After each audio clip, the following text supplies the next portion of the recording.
छोटू का रहस्यमयी सफर। कहानी की शुरुआत होती है छोटे से गांव के एक लड़के छोटू से, जो हमेशा नई चीजों की तलाश में रहता है। एक दिन उसे जंगल के किनारे एक पुरानी घड़ी मिलती है जो अजीब तरीके से चमक रही होती है। जैसे ही वह घड़ी उठाता है, अचानक से आसमान में बिजली कड़कती है और घड़ी में एक आवाज आती है, तुम्हारा सफर शुरू हो चुका है। अचानक छोटे के हाथ से घड़ी गायब हो जाती है और वह अपने आप को एक अजीब जगह पर पाता है। छोटू अब एक अजीब दुनिया में है जहां पेड़ बोलते हैं और चट्टानें चलती हैं। अचानक एक पत्थर का आदमी उसके पास आता है और कहता है, अगर तुम्हें यहाँ से बाहर निकलना है तो 3 सवालों का जवाब देना होगा। छोटे को यह सुनकर डर लगता है, लेकिन वह हामी भरता है। पहला सवाल है, वह क्या है जो जितना ज्यादा चलता है उतना छोटा होता जाता है? छोटू सोचता है और फिर जवाब देता है, मोमबत्ती। पत्थर का आदमी उसे आगे बढ़ने देता है। जैसे ही छोटे आगे बढ़ता है, एक रास्ता अचानक से गायब हो जाता है और उसके सामने एक विशाल खाई आ जाती है। छोटू को समझ नहीं आता कि वह कैसे इस खाई को पार करेगा। तभी उसकी जेब में कुछ हलचल होती है। वह देखता है कि वही घड़ी वापस उसकी जेब में आ गई है। घड़ी में अब एक दूसरा संदेश दिखता है, छोटू, तुम्हें यहाँ उड़ने की ताकत मिल सकती है, लेकिन उसकी कीमत चुकानी होगी। छोटे के सामने एक सवाल आता है, तुम्हें अपने दोस्त को बचाना है, लेकिन अपनी एक खास चीज खोनी होगी। क्या तुम तैयार हो? छोटे थोड़ा सोचता है, लेकिन अपने दोस्त की मदद करने के लिए हामी भर देता है।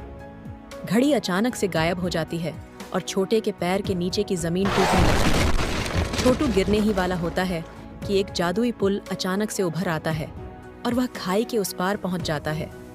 वहां एक जादुई पुस्तक दिखाई देती है जिसमें उसकी घड़ी का राज लिखा होता है।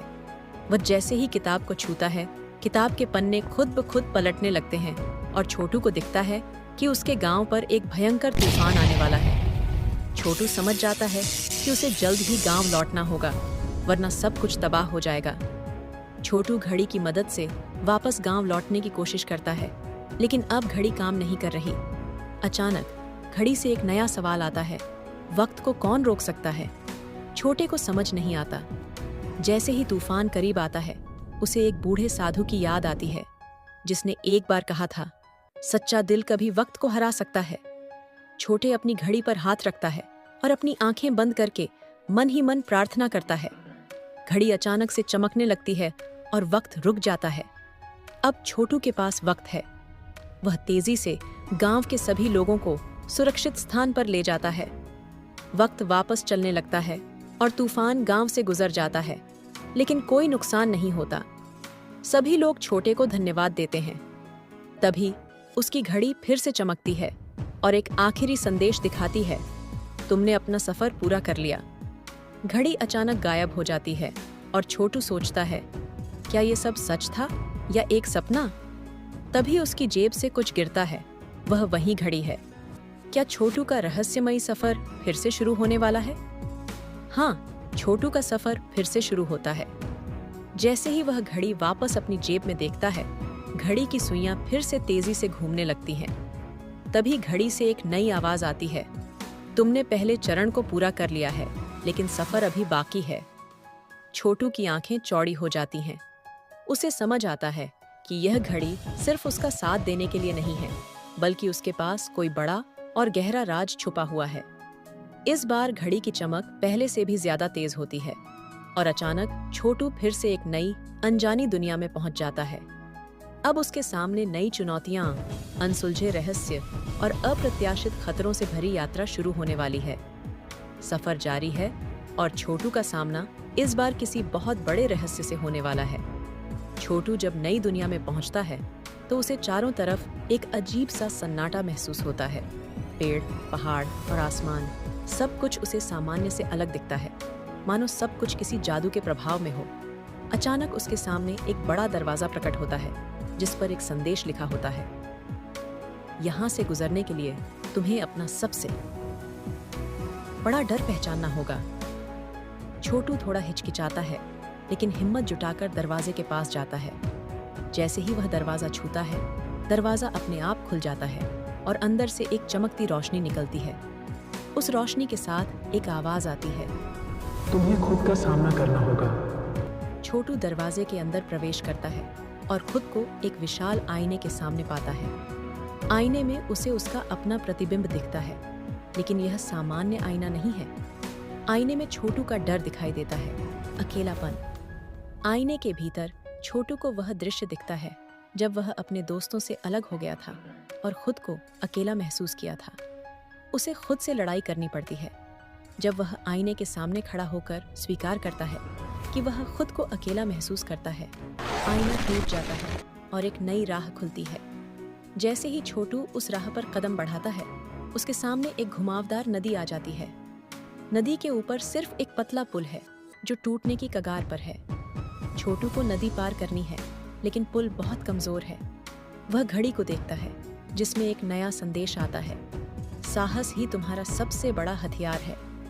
छोटू अपने डर पर काबू पाते हुए धीरे धीरे पुल को पार करने लगता है। जैसे ही वह आधा रास्ता पार करता है, पुल तेजी से हिलने लगता है और अचानक टूट जाता है। छोटू नीचे गिरने लगता है, लेकिन तभी घड़ी की रोशनी तेज हो जाती है और छोटू हवा में तैरने लगता है। हवा में तैरते हुए छोटू को सामने एक और बड़ा दरवाजा दिखाई देता है, लेकिन इस बार दरवाजे पर कोई संदेश नहीं लिखा है। छोटू दरवाजे को खोलता है और खुद को एक पुराने महल के अंदर पाता है। यह महल पूरी तरह से सुनसान है, लेकिन दीवारों पर कई रहस्यमयी चित्र बने हुए हैं। इन चित्रों में वही घड़ी दिखाई देती है जो छोटू के पास है, और एक जादूगर जो इस घड़ी को बनाने वाला था। छोटू इन चित्रों को ध्यान से देखता है और समझता है कि इस घड़ी का इतिहास बहुत पुराना है।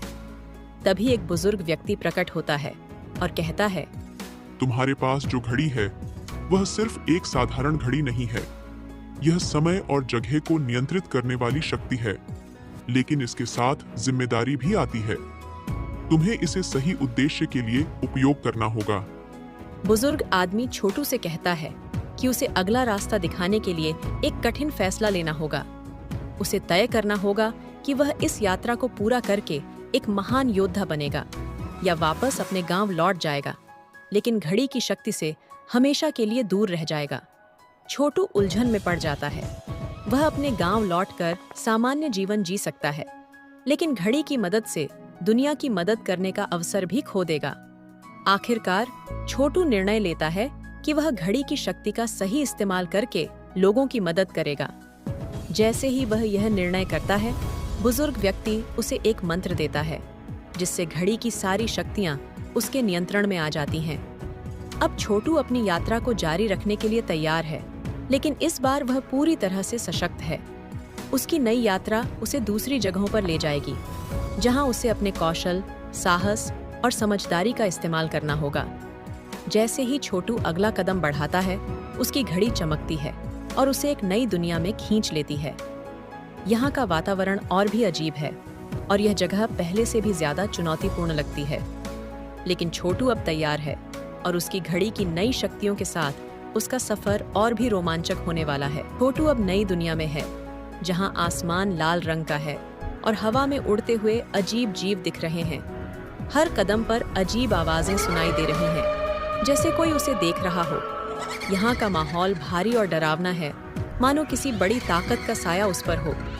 घड़ी की सुइयां अब तेजी से घूमने लगी हैं और घड़ी से एक नई आवाज आती है, तुम्हारे सामने आखिरी परीक्षा है जो तुम्हारे साहस, बुद्धि और इंसानियत का परीक्षण करेगी। छोटू का दिल तेजी से धड़कने लगता है। जैसे ही वह आगे बढ़ता है, उसके सामने एक विशालकाय किला प्रकट होता है, जिसकी दीवारों पर बड़े बड़े धातु के दरवाजे लगे हैं। दरवाजे के ऊपर एक शब्द चमकता है, सत्य। छोटू समझ जाता है कि उसे इस बार अपने आप से भी बड़ा सच जानना होगा। दरवाजा खुलता है और छोटू को किले के अंदर एक जादुई घेरा दिखाई देता है। उस घेरे के बीच में एक खाली सिंहासन रखा हुआ है, जिस पर कोई अदृश्य शक्ति विराजमान है।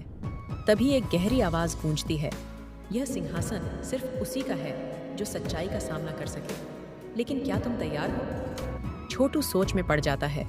वह जानता है कि अब कोई पीछे हटने का रास्ता नहीं है। उसने घड़ी के जरिए कई चुनौतियों का सामना किया है, लेकिन अब उसके सामने जीवन की सबसे बड़ी परीक्षा है, खुद का सत्य स्वीकार करना। वह धीरे धीरे घड़ी को अपनी हथेली में थामता है और घेरा पार कर सिंहासन की ओर बढ़ता है। सिंहासन के पास पहुंचते ही उसकी घड़ी से एक आखिरी सवाल निकलता है, तुम कौन हो और क्यों हो? यह सवाल छोटू को गहराई से सोचने पर मजबूर कर देता है। उसे समझ आता है कि अब उसे अपने जीवन के उद्देश्य को जानना है। वह अपनी सभी यात्राओं, घड़ी के रहस्यों और अपनी खुद की कमजोरियों पर विचार करता है। जैसे ही छोटू यह समझता है कि जीवन में सच्चाई और उद्देश्य सबसे बड़ी शक्तियां हैं, सिंहासन के ऊपर छिपी हुई शक्ति प्रकट होती है। यह शक्ति कोई और नहीं बल्कि घड़ी का सच्चा निर्माता है, एक प्राचीन जादूगर जिसने समय और स्थान की शक्तियों को संतुलन में रखने के लिए इस घड़ी का निर्माण किया था। जादूगर छोटू से कहता है, तुमने घड़ी की शक्ति का सही उपयोग किया है और अपने सत्य को पहचाना है। अब तुम्हें एक कठिन चुनाव करना होगा। या तो तुम इस घड़ी को छोड़कर सामान्य जीवन जी सकते हो, या फिर इसे हमेशा के लिए संभाल कर समय का रक्षक बन सकते हो। छोटू के सामने सबसे बड़ा फैसला है। अगर वह घड़ी को छोड़ देता है तो वह अपने गांव वापस जाकर सामान्य जीवन जी सकेगा, लेकिन अगर वह घड़ी को रखता है तो उसे हमेशा के लिए समय और दुनिया की सुरक्षा का जिम्मा लेना होगा। छोटू घड़ी को देखता है और फिर अपनी यात्रा के बारे में सोचता है। वह घड़ी को उठाता है और कहता है, मैं तैयार हूँ, मैं समय का रक्षक बनूंगा। जैसे ही वह ये शब्द कहता है, घड़ी उसकी कलाई से चमकने लगती है और उसकी सुइयां रुक जाती हैं। छोटू अब वापस अपने गांव लौटता है, लेकिन वह जानता है कि उसे किसी भी समय नई चुनौतियों का सामना करना पड़ेगा। उसकी घड़ी अब सिर्फ समय बताने वाली नहीं, बल्कि समय को नियंत्रित करने वाली शक्ति बन चुकी है।